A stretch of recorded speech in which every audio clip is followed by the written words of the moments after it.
¿Qué tal? Muy buenas tardes. Estamos en Integral Media, consultores en vivo por internet. Yo soy Eduardo Salazar y Antonio Suárez en la producción. Y bueno, estamos en el segmento del Clúster T, Trabajadores de la Educación y Directivos. Creo que ya ahorita nos hará favor de corregirnos el maestro Bernabé. Maestro Bernabé Bañuelos, qué gusto saludarte. Muy buenas tardes. ¿Cómo estás? Igualmente, Eduardo, buenas tardes, todo bien a la orden. Qué gusto saludarte, maestro. Y hoy una invitada de lujo, la maestra Diana Guadalupe Velázquez Gutiérrez, para platicar con nosotros sobre el tema de las redes sociales y el quehacer docente a distancia. Maestra, muy buenas tardes. ¿Cómo estás? Hola, buenas tardes. Bien, gracias. Bienvenida a este segmento del Clúster de Trabajadores de la Educación. Maestro Bernabé, platícanos un poquito de la maestra Diana, por favor. Bien, Eduardo, mire, la maestra Diana es una maestra de reciente ingreso al servicio educativo, es maestra de educación telesecundaria, tiene especialidad en matemáticas, actualmente atiende un grupo de segundo grado. La maestra Diana se ha caracterizado por ser una persona muy aplicada en el uso de las redes en este periodo de pandemia. Creo que tiene mucho por compartir y en este caso en específico, con la idea de tener muy claro el uso educativo que se le puede dar al WhatsApp y al Facebook, quisiéramos englobar algunas ideas, pero básicamente sobre estas dos herramientas con la finalidad de ser más específico y que puedan tener una utilidad en lo inmediato para muchos de nuestros compañeros y compañeras que nos siguen, compañeros maestros, ¿sí? Es lo que puedo decir de la maestra, pero más allá de la presentación, obviamente que nos enteraremos, Eduardo, de la forma como ella le ha dado uso a estas herramientas y creo que va a valer mucho la pena que nos sigan, que permanezcan durante la transmisión de este programa, Eduardo. Buenas tardes. Sí, adelante, pues maestra Diana Guadalupe, pues, si quieres platicarnos un poquito cómo ha sido tu experiencia con esta uso de la tecnología en una situación tan complicada en la sociedad, pero platícanos primero un poquito cómo ha sido tu experiencia con estas herramientas, ¿no? ¿A qué retos te enfrentaste y cómo los has ido superando? Sí, claro, pues primero, pues la pandemia nos llegó de un día para otro, tuvimos que hacer adaptaciones a nuestra práctica, prácticamente sin previo aviso, inmediatamente iniciamos con investigar cómo eran las características de nuestros grupos. Y de ahí es donde surgió la cuestión de implementar el uso de las redes sociales, porque, por ejemplo, en mi caso yo tengo 31 alumnos, de los cuales 25 cuentan con Internet y 6 no. Eso quiere decir que estos 6 alumnos pueden trabajar quizá no con Internet, pero sí con una recarga a su dispositivo. Y Perdóname, estas recargas... me dijiste 31 alumnos y de esos 31 alumnos, 26 tienen acceso a Internet. 25, 25, ajá, sí, pues la mayoría, Ok, pero adelante. no todos. Sí, adelante. Te sigo escuchando, perdón, te Entonces, interrumpí. sí, no te preocupes. Entonces, pues a manera de no dejar a estos 6 alumnos fuera, pues y de incluirlos en la parte de la práctica, nosotros sabemos que la Secretaría nos invitó a utilizar herramientas como Google Classroom, que pues bueno, trabajarlo en el celular es muy complicado. Yo únicamente tengo 7 alumnos de esos 31 que tienen computadora. Entonces, pues fue cuando comenzó a maquinar en mí la idea de utilizar las redes sociales. Porque en el caso del plan, por ejemplo, de los alumnos que no tienen internet, pero que sí tienen recarga, el plan incluye lo que es WhatsApp y Facebook. Entonces, yo no los estaba obligando a esos alumnos a que adquirieran un gasto económico que ellos quizás no contaban. Entonces, en el caso, por ejemplo, de utilizar Google Classroom, que se necesita computadora, teniendo únicamente 7 alumnos con el dispositivo, pues era algo muy difícil de implementar. Entonces, fue así que yo decidí migrar mi práctica desde el inicio a través de las redes sociales. Yo ignoré pues estas invitaciones a usar Google Classroom o Google o Drive para utilizarlos como nube, para dedicarme únicamente al uso de las redes sociales. Bien, oye, pues felicidades, maestro. La verdad es que ese análisis que has hecho tan rápido y tan contundente, pues sería interesante que le llegara al secretario de Educación, ¿no? Porque yo creo que este camarada anda perdido en el espacio. Eh, no sé, qué lástima, pues, y qué sencillo es darte cuenta como una herramienta es ineficiente y qué bueno con esta buena práctica que has hecho, por lo menos un ajuste que otra vez el docente vuelve a demostrar que realmente es el protagonista de la educación y que las autoridades educativas están muy lejos, pero muy lejos y además perdidos de la práctica docente. Maestra, ¿cómo usaste? Digo, me encantó esto que dijiste, yo de plano no pude entrar digo, es que no es que las hayas dejado de lado, simple y sencillamente no son viables, ¿no? Y qué bueno que lo mencionas, porque al final del día haces un ajuste con tu manejo de redes sociales para tener una propuesta más efectiva. Digo, solamente el 28% de los alumnos que tú tienes en tu clase cuenta con una computadora para poder trabajar en Classroom. Sumamente interesante. Adelante, maestra, por favor. Sí, además, pues cuentan con la computadora, pero no saben utilizarla. Yo antes de entrar en telesecundaria estuve en colegios y en esos colegios utilizaba herramientas como Edmodo y Google Classroom. Y aún en persona es difícil adaptar a los alumnos en esas prácticas, imagínense a distancia, en una zona rural, con los alumnos que no cuentan con esas herramientas, que no cuentan con alguien que les pueda explicar cómo utilizarlas. Entonces yo dije, no, hay que adaptar mi práctica para enfocarme en los contenidos y no, pues, perder relativamente tiempo en adaptarlos en estas prácticas que son bastante complicadas. Maestra, ¿cómo estás usando en tu práctica docente el Facebook y el WhatsApp? Porque es una combinación interesante. Y nos encantaría que nos dijeras cuál es tu estrategia metodológica para que te pueda generar un resultado positivo. Sí, lo que yo estoy realizando es que yo les mandé un horario desde el principio, les establecí que hay 5 materias cada día. De cada una de esas materias yo les mando una ficha. Esas fichas yo las hago en Word.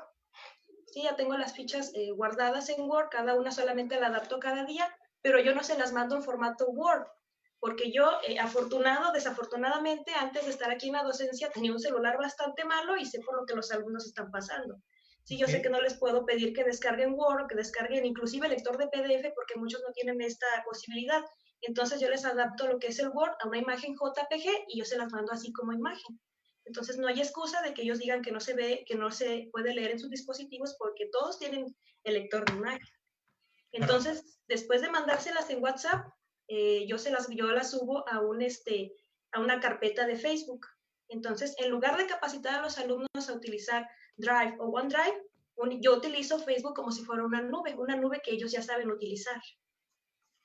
Eso es muy interesante. La verdad es que darnos cuenta de los recursos con los que disponemos para que los alumnos puedan tener un aprovechamiento mayor es sumamente interesante. Maestro Bernabé, un comentario tuyo, por favor.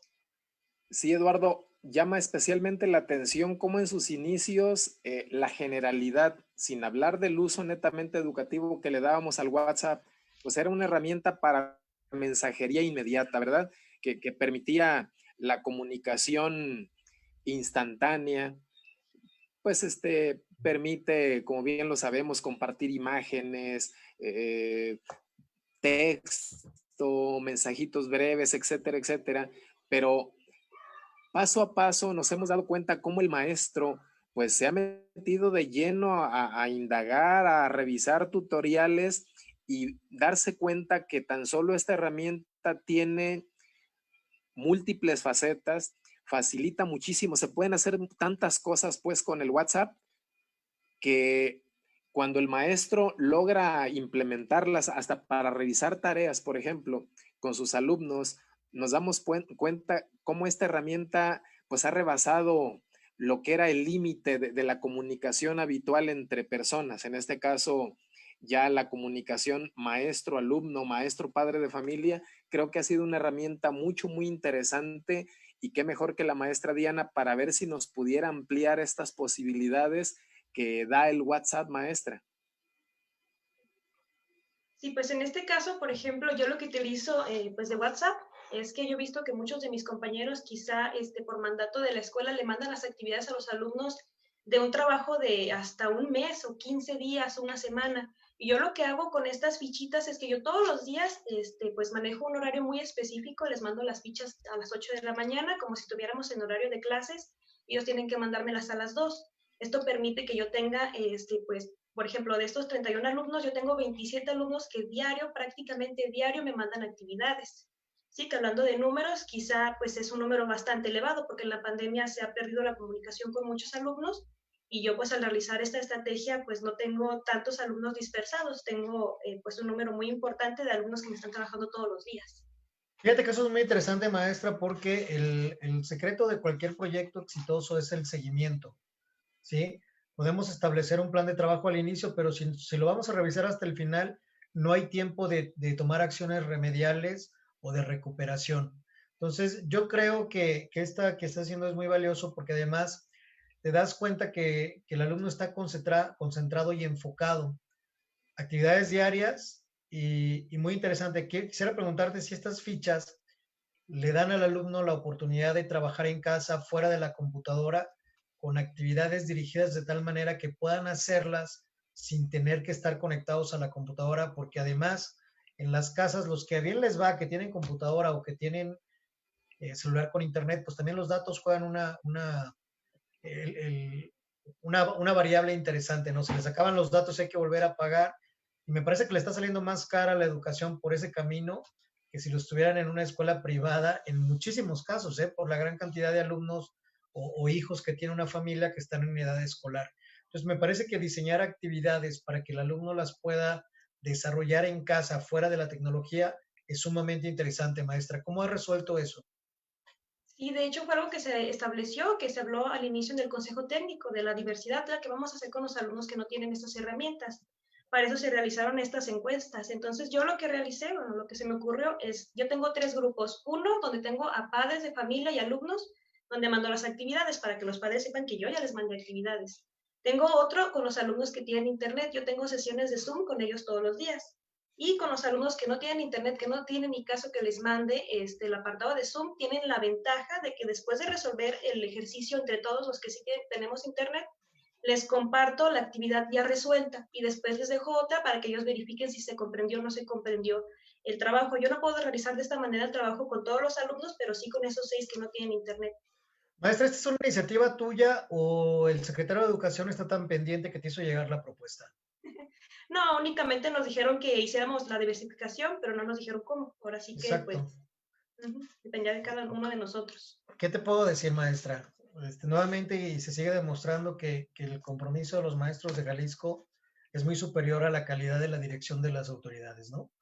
Y pues queremos felicitarte por eso muy fuerte, maestro. ¿Algo más que quieras comentarle a la maestra Diana? Sí, Eduardo, más que nada creo que es oportuno eh, escuchar de voz de la maestra Diana algo que de manera permanente, históricamente, los docentes nos hemos quejado de la poca participación de los padres de familia. Ella ha tenido reuniones virtuales con los mismos y creo que es importante el que nos pueda compartir cuál ha sido el sentir de los padres eh, bajo la modalidad del trabajo a distancia. ¿Qué les ha parecido? ¿Qué opinan, maestra, en esas reuniones? No sé si tenga elementos para compartirnos. Sí, claro, pues al inicio hubo mucha incertidumbre, ¿verdad? Porque los padres pues tienen que trabajar, no tienen tiempo para atender a los chicos que realicen las actividades. Además, muchos de ellos pues quizá no comprenden los temas de secundaria, entonces aunque quieran no pueden apoyar a sus hijos.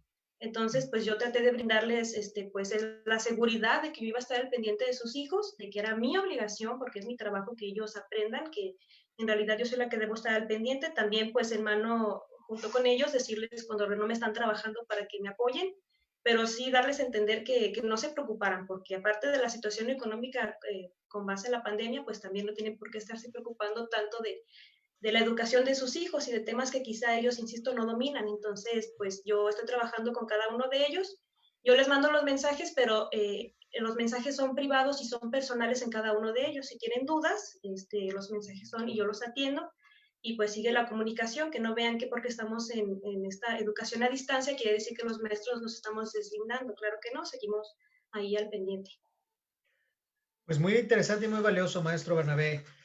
Yo creo que es un gran ejemplo lo que la maestra Diana está haciendo porque definitivamente es con su propia experiencia, con sus propios recursos y además haciendo un excelente análisis de lo que está sucediendo en el aula entre el maestro o la maestra y, por supuesto, con sus alumnos. Yo creo que esas acciones son muy valiosas. Yo te preguntaría algo más, maestra, ¿y qué alternativa hay para esos alumnos que pudieran estar como rezagándose?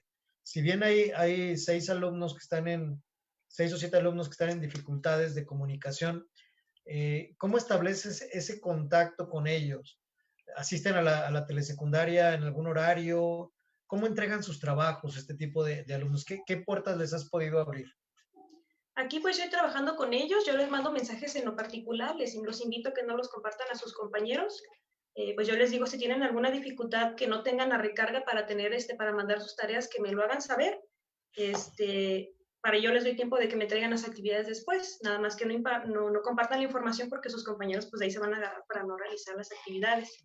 Pero sí, ciertamente, pues de esos 6 alumnos tengo 2 que pues la mamá no se está responsabilizando de las acciones.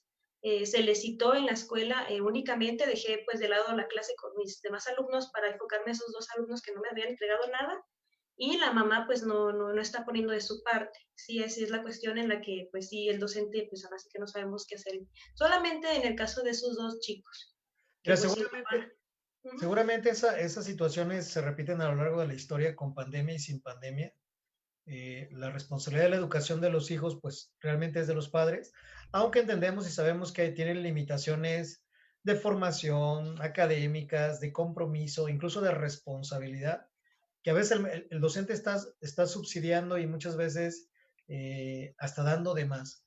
Yo quiero felicitarte por eso, porque yo creo que una parte interesante de la docencia es la vocación por enseñarle al alumno, pero también hay que identificar cuáles son nuestros límites, cuáles son las fronteras donde ya no podemos pues ir tras un alumno que incluso en este caso por el nivel educativo, donde los padres tendrían que estar responsabilizándose del futuro de sus hijos, ¿no? Y esa parte, maestro, en tu opinión, ¿qué se puede hacer, ¿no? Contra una familia que no puede, no quiere o no sabe, digo, ya lo sabemos en ese sentido que puede ser, pero si no quiere apoyar al maestro y a su proyecto educativo, ¿qué puede hacer el maestro Bernabé? Sí, Eduardo, mire, creo que tal como usted lo ha expresado, ha sido un problema de siempre, imposible tener a todos los alumnos al 100% como el sistema educativo lo exige, como el maestro quisiera. En el medio rural en lo específico, antes de la pandemia se tiene la facilidad de estar de cerca, de estar en comunicación permanente con los padres. Es más fácil el contacto, los tenemos más cerca. Desafortunadamente, en este momento de pandemia, todo se ha dificultado, y algo que a mí me llama mucho la atención de lo que ha expuesto la maestra Diana, Eduardo, creo que el mensaje es muy claro para nuestros compañeros maestros y para la propia autoridad que, por sentirse que es quien instruye, quien da las órdenes, te piden utilizar diversidad de recursos. Queda clarísimo con el mensaje de la maestra Diana, de manera preponderante el uso del WhatsApp, Claro. Facebook en menor medida, el seguimiento permanente que la maestra le da a cada uno de sus alumnos, el estar al pendiente diariamente conectados con los que tienen posibilidad, el estar retroalimentando el proceso. Ahí tenemos una muestra de lo mucho que se puede hacer, como bien lo dijo usted al principio. El maestro que por su propia iniciativa determina qué recursos utilizar, porque sabe que eso es lo que le funciona, sabe que eso es lo que está de cerca o tienen en su contexto en el cual desarrolla su práctica. Queda clarísimo, y no para desacatar una instrucción, pero sí Claro. cada quien ubicado en su contexto y en su realidad aplicará lo que crea conveniente y lo que le dé resultado. Creo que quedan muchas incógnitas, Eduardo. Habrá oportunidad para que los investigadores revisen a profundidad la calidad de los aprendizajes. Me queda claro que hemos salido adelante con nuestros propios medios, con nuestros propios recursos, porque la autoridad no nos ha capacitado. Esa es la gran verdad, Eduardo. O incluso, pues lo que ha capacitado, pues no es funcional, ¿no? Entonces, se junta, como dicen por ahí, se junta el hambre con las ganas de comer, y entonces, nomás no. O sea, eso es un tema, el que entendió, pero es un refrán ahí muy chistosón, una circunstancia. Pero felicitarlos a ambos, maestro Bernabé, maestra Diana, por ese gran compromiso que tienen con la educación, y yo creo que también por no solamente hacer los señalamientos de las deficiencias en las autoridades educativas, sino por generar alternativas de solución que realmente generan una oportunidad mayor para los alumnos que están pues dentro de ese espacio formativo que ustedes impulsan. Felicitarlos a ambos. Maestra Diana, ¿algún mensaje de cierre que nos quieras compartir, por favor? No, pues nada más, pues invitarlos a utilizar las redes sociales, no nada más sirven para perder el tiempo como lo utilizan la mayoría de los chiquillos, también se le puede dar un uso pedagógico, pues hacer un cambio paradigmático al uso de las redes sociales, porque ya van a ser parte de nuestra vida y si les empezamos a dar un buen uso, pues nos va a beneficiar a todos. Así es, el uso, no el abuso, ¿no? Maestro Bernabé. Agradecer el espacio, Eduardo, felicitar a la maestra Diana, agradecerle a todos nuestros amigos que le dan seguimiento a nuestros programas. Creo que son demasiados. Hay muchas interacciones. Estaremos muy al pendiente de dar respuesta a lo que opinan, a sus dudas, a sus preguntas. Mil gracias por el espacio, Eduardo. Hasta la próxima. Muchísimas gracias. Muy buena tarde. Excelente semana.